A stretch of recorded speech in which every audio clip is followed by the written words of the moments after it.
कार्तिक पुराण प्रथम अध्याय देवश्रमा चंद्रहोत्र मोक्षण। नमस्ते नमस्ते प्रभु देव दामोदर, शरण सोदरनाथ कमलांकबर, अशेष ब्रह्मांडनाथ प्रभु यज्ञ ज्योति, जगत बंदन प्रभु अगतिर गति, आरत भंजन दिन जन परित्राण, तब उभय पंकजे पशुछि शरण। सुर सिद्ध मुनि आपणक पाद ध्याई, चंद्र चंद्राके अमर होइछन्ति रही, से पाद पद्म को दिन करिअछि आस, शरण पशुछि हीन नाकपाल दास।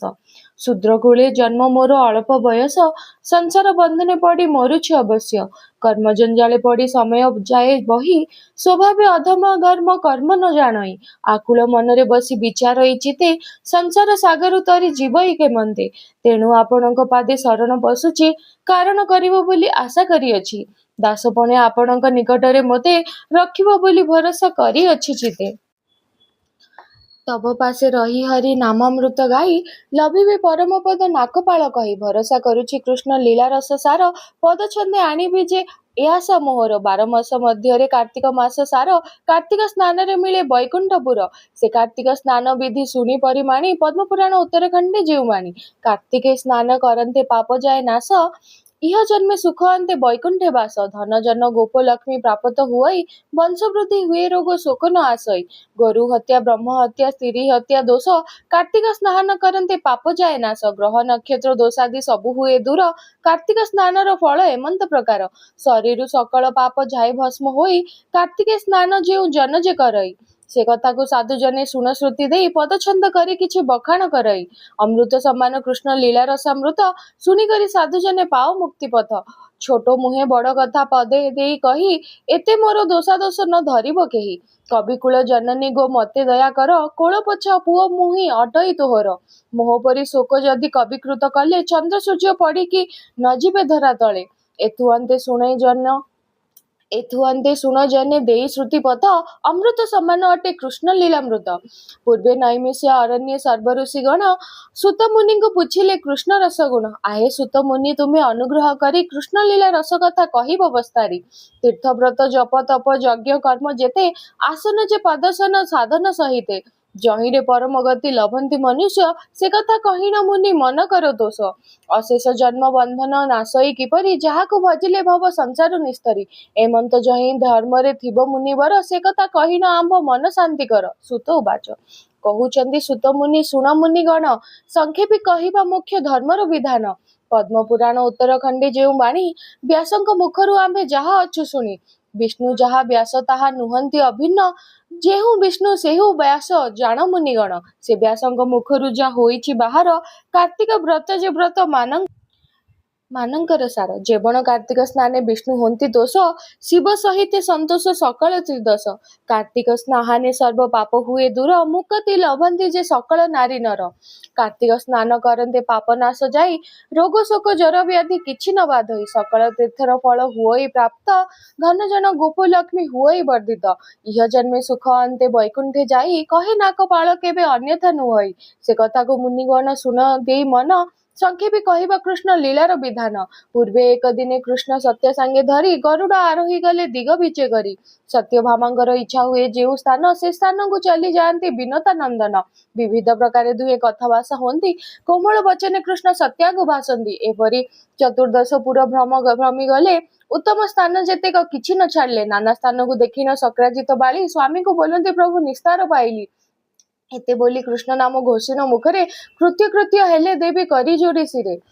सत्यभामा उवाच, पतिंग चरण धरी सक्राजित जेमा, शरण पसंती स्वामी दोष कर क्षमा, आहे देव दीनबंधु कमल लोचन, करुणा सागर भक्तर भगवान, अगतिर गति तुम्हें अट प्राणपति, न जान कि बोध जने आश्रा करिछन्ति, आपणक महिमा जे अटे अगोचर, मु काहु चिन्हिबे प्रभु कीट जीव छार, स्थिति उत्पत्ति प्रलय करता आपण, तुम तो ससागरा जगत भियाण, ए नित्य संसार अटे तब खेल लीला, तब नाम अटे जे भव सिंधु बेला, जाहाकु सदैव तुम्हें हुओ नारायण, बिना तपे बैकुंठे करई गमन, 16 सहस्र वज्र नारी कमला अंशरे, जनमी मुक्ति लभिले तब प्रसादरे, अष्टपाट वंशी जे रुक्मिणी जेते नारी, मुक्ति लभिले तब पाद सेवा करी, भल रूपे जाणई मु एसबु विषय, आपण सर्वदेवଙ୍କ देव कृपामय, ମୋହଠାରେ ଆପଣଙ୍କର ଶରଧା ବହୁତ, ବିଶେଷରେ ଜାଣଇ ମୁଁ आहे ପ୍ରାଣନାଥ। କେଉଁ ଜନ୍ମରେ କେତେ ତପ କରିଥିଲି, ତେଣୁକରି ଏ ଜନ୍ମେ ତୁମ୍ଭକୁ ପାଇଲି। କେଉଁ ବ୍ରତ କଲି, କେଉଁ ତୀର୍ଥେ କଲି ସ୍ନାନ, କେବଳ କୂଳେ ମୋହର ହୋଇଥିଲା ଜନ୍ମ। ଏବେ ଆସି ଆପଣଙ୍କ ଅର୍ଦ୍ଧାଙ୍ଗିନୀ ମୁହିଁ, କେଉଁ ଦେବତାଙ୍କୁ ପୂଜି ମୁକ୍ତି ଲଭିବଇ। ସେଇ କଥା ପ୍ରାଣନାଥ କହ ମୋ ଆଗର, ଶୁଣିବା ପାଇଁ ଦାସୀଙ୍କର ଶରଧା ଅପାର। କି ଭାବେ ଲଭିବି ତବ ପାଦ ପଦ୍ମ ଦୁଇ, ସଂକ୍ଷେପେ କହିବ ନାଥ ଏ ଦାସୀ କି ପେଇ। ଶ୍ରୀ ଭଗବାନ ଉବାଚ ଇତି ପ୍ରିୟ ବଦଃ ଶ୍ରୁତା ସେ ରାସ୍ୟ ସଗଦ୍ରାଗଜ, ସତ୍ୟକରମ୍ करे ଧୃତ୍ୱା ରାମ କଳ୍ପତ ରୋସ୍ତଳମ୍। ପ୍ରିୟ ବାକ୍ୟ ଶୁଣି ନ କହନ୍ତି ଚକ୍ରପାଣି, ସଂକ୍ଷେପେ କହିବା ଏବେ ଶୁଣରେ ମିତଣୀ। ଶୁଣିବା ପାଇଁକି ଯେବେ ଶରଧା ତୁମ୍ଭର, କିମ୍ବା ନ କହିବା ସୁଖୀ ତୁମ୍ଭରି ଆଗର। ତୁମ୍ଭର ପିଅର କେତେ ଅପମାନ କଲେ, ତହୁଁ ସତ ଧନୁକୁ ମୁଁ ବିନାଶିନୀ ହେଳେ। ପାରିଜାତ ପୁଷ୍ପ ପାଇ ସ୍ୱର୍ଗପୁରେ ମୁହିଁ, କିସ ଅବନ କରିଛି ଆରେ ପ୍ରିୟ ସଇ। ସମରେ ସର୍ବ ସୁରଙ୍କୁ ପରାସ୍ତ ମୁଁ କଲି, ସେ ସମୟରେ ସୁନାସିର ଗରବ ଗଞ୍ଜିଲି। ସୁର ବୃକ୍ଷକୁ ଉପାଡ଼ି ରୋପିଲି ତୋ ପୁରେ, ସେ ଅମର ବୃକ୍ଷ ଯେ ରହିଲା ମର୍ତ୍ତ୍ୟପୁରେ। ତୋ ଗର୍ଭ ପୁତ୍ର ଜନ୍ମ ହେବାରୁ ଗୋ ସହି, ନାରଦ ମୁନିଙ୍କ ପାଦେ ସେବା କଲି ମୁହିଁ। ପ୍ରଦ୍ୟୁମ୍ନାଦି 10 ପୁତ୍ର ତୋ ଗର୍ଭରୁ ଜାତ, ହେଲେ ଦ୍ୱାରିକା ନଗରୀ ଦିଶିଲା ଶୋଭିତ। ମୋହଠାରେ ତୁମ୍ଭର ଗୋ ଶରଧା ଅପାର, ମୁହିଁ କି ତାହା ନ ଜାଣେ ଆରେ ରମାବର। ଏବେ ତୁମେ ପୂର୍ବଜନ୍ମ ଚରିତ କହିବା, ତୁମ ମନରୁ ସକଳ ସନ୍ଦେହ ନାଶିବା। ଉତ୍ତମ ସ୍ଥାନକୁ ଏବେ ଚାଲରେ ସୁମୋହି, ସଂକ୍ଷେପେ କହିବା ତୁମ ପୂର୍ବଜନ୍ମ ପେଇ। ଏତେ ବୋଲି ପତି ପତ୍ନୀ ଗରୁଡ଼ ପୃଷ୍ଠରେ, ବସି ଯାତ୍ରା କଲେ ଶୁଭେ ଆକାଶ ମାର୍ଗରେ। ଦ୍ୱାରକାର ଉପବନେ ହୋଇଲେ ପ୍ରବେଶ, ଗରୁଡ଼ ପୃଷ୍ଠରୁ ଓହ୍ଲାଇଲେ ଋଷିକେଶ। ଆଜ୍ଞା ଦେଲେ ଗରୁଡ଼କୁ ଯାଅ ନିଜପୁରେ, ପୁଣି ସୁମରୁଣା କଲେ ଆସିବ ସତ୍ୱରେ। କୃଷ୍ଣ ଆଜ୍ଞା ପାଇଣ ଗରୁଡ଼ ଚାଲିଗଲା, ରମ୍ୟକ ଦ୍ୱୀପରେ ଯାଇ ଅଚିନ୍ତ ରହିଲା। ସତ୍ୟଭାମା କର ଧରି ପ୍ରଭୁ ନାରାୟଣ, କଳ୍ପବୃକ୍ଷ ତଳକୁ ଗମିଲେ ତତ୍କ୍ଷଣ। ଅତି ସୁସଞ୍ଚ ସ୍ଥାନ ସେ ସର୍ବ ସୁନିର୍ମିଳ, ଅବସନ୍ତରେ ବହଇ ବସନ୍ତ ଅନିଳ। ନିକଟରେ ପୁଷ୍କରିଣୀ ସୁସଞ୍ଚ ଦିଶଇ, ସେ ପୁଷ୍କରିଣୀରେ ଶୋଭା ମନ ନିଏ ମୋହି। ସେ ପୁଷ୍କରିଣୀରେ ତଳେ ଅଛି କଳ୍ପତରୁ, କେତେ ଯୁଗ ଗଲାଣି ସେ ବହୁତ କାଳରୁ। ସେହି ତରୁ ତଳେ ସିଦ୍ଧ ହୁଏ ସର୍ବକର୍ମ, ତେଣୁ ସେ ବୃକ୍ଷର ନାମ ଅଟେ କଳ୍ପଦ୍ରୁମ। ମର୍କତର ବେଦୀ ତରୁ ତଳେ ପାଏ ଶୋଭା, ରକ୍ତ ବରନ ତରୁ କି ଉପମା ଦେବା। ଚନ୍ଦନର ବାସ ପରି ମହକି ଉଠଇ, ବିବିଧ ପାଦପଲତା ବିରାଜେ ଦିଶଇ। ସେ କଳ୍ପଦ୍ରୁମରୁ ମର୍କତା ବେଦୀ ପରେ, ବେଶ ବସିଲେ ନାରାୟଣ ସତ୍ୟ ସଙ୍ଗତରେ। ଶ୍ରୀକୃଷ୍ଣ ଉବାଚ ଶୃଣୁଷ୍ବେ କମଳାକାନ୍ତେ କଥତ୍ୱଂ ପୂର୍ବଜନ୍ମନି, ପୁଣ୍ୟକୃତ୍ୟଂ କୃତବତ୍ସୀଶଂ କଥାୟାମିତି। ଅସିତ କୃତ ଯଜ୍ଞ ଶାନ୍ତେ ନ୍ୟାୟ ପୂଜ୍ୟତ ଦ୍ୱିଜତମଃ, ଅତ୍ରେୟ ଦେବ ସମୃତି ବେଦ ବେଦାଙ୍ଗ ପାରଗଃ। ହସି କହନ୍ତି ପ୍ରିୟାଙ୍କୁ ଚାହିଁ ଚକ୍ରପାଣି, ତୁମ ପୂର୍ବଜନ୍ମ କଥା ଶୁଣରେ ମିତଣୀ। ପୁଚ୍ଛା କଲ ଯେବେ ତାହା ମନ ଦେଇ ଶୁଣ, ସଂକ୍ଷେପରେ ସେ ସମସ୍ତ ଦେବ ବୁଝାଇଣ। ପୂର୍ବେ ସତ୍ୟ ଯୁଗ ଅନ୍ତେ ହିମାଳୟ ପ୍ରାନ୍ତେ, ଆତ୍ରେୟ ବଂଶୀ ବିପ୍ର କେ ଥିଲେ କେ ଯୁଗତେ। ଦେବଶ୍ରମା ବୋଲି ତାଙ୍କ ନାମ ଅଟଇ, ସକଳ ଗୁଣ ଚରିତ୍ର ତା ଦେହରେ ଥାଇ। ଅକାଳେ ପତ୍ନୀ ତାହାର ମରଣ ଲଭିଲା, ସେ ବିପ୍ରର ଦୁହିତା ଗୋଟେ ଜାଣ ଥିଲା। ମାତୃହୀନା ଦୁହିତାକୁ ଯତ୍ନେ ବିପ୍ର ପାଳି, ରଖିଥିଲା ଦେବଶ୍ରମା ଶୁଣରେ ଛଇଲି। ଦେଖୁ ଦେଖୁ ସେ ଦୁହିତା ଯୁବତୀ ହୋଇଲା, ଏହା ଦେଖି ଦେବଶ୍ରମା ମନେ ବିଚାରିଲା। ସେ ଦୁହିତାକୁ ପ୍ରଦାନ କରିବି କାହାକୁ, ଏହି କଥା ଗୋଟି ବିପ୍ର ବିଚାରେ ମନକୁ। ଚନ୍ଦ୍ରହୋତ୍ର ନାମେ ବିପ୍ର କୁମରକୁ ନେଇ, ଦୁହିତା ପ୍ରଦାନ କଲା ନାନା ବିଦ୍ୟା ଦେଇ। ଦୁହେଁ ଦୁହିଁଙ୍କର ସୁନ୍ଦର ଯୁବକ ଯୁବତୀ ଦେଖିକରି ଦେବଶର୍ମା ଆନନ୍ଦିତ ଅତି। ଝିଅ ଜୁଇଁଙ୍କର ଘେନି ସେ ବିପ୍ର ରହିଲା, ଏଥୁ ଅନନ୍ତରେ ସଖୀ ଶୁଣ ଯାହା ହେଲା।